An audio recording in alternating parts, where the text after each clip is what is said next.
यो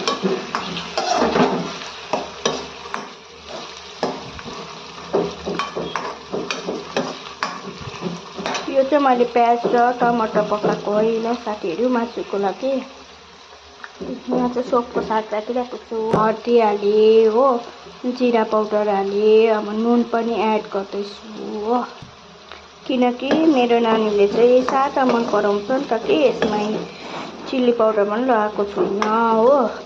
चिकन मसला पनि केही हालेको छुइनँ, एकदम सादा बनाएको छु।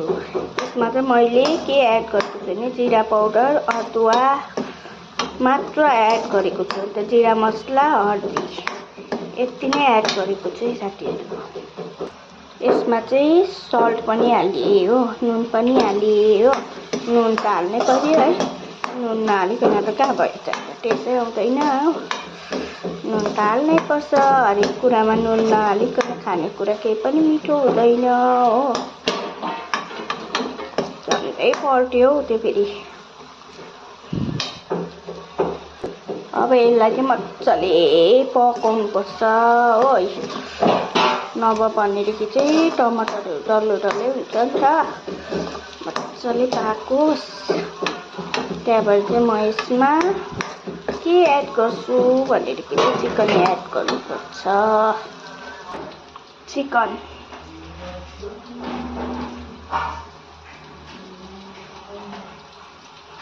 करेन्ट नभएर नि भिडियो भइरहेको छ।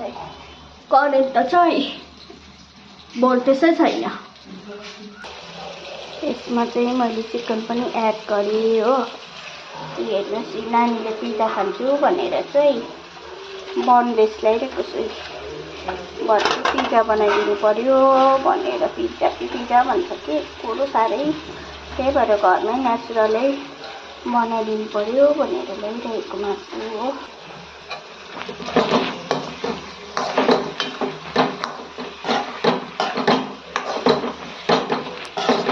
अब यो मजाले पाक्छ हो।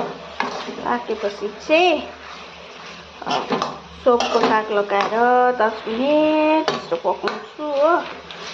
त्यहाँबाट चाहिँ हल्का झोल हालेर चाहिँ ग्रेभी बनाउँछु, कति मिठो हुन्छ। त्यहाँबाट कोही कोही बेला सादा पनि खानु पर्यो नि, बेसी मसलादार खानु हुँदैन क्या भनेर चाहिँ।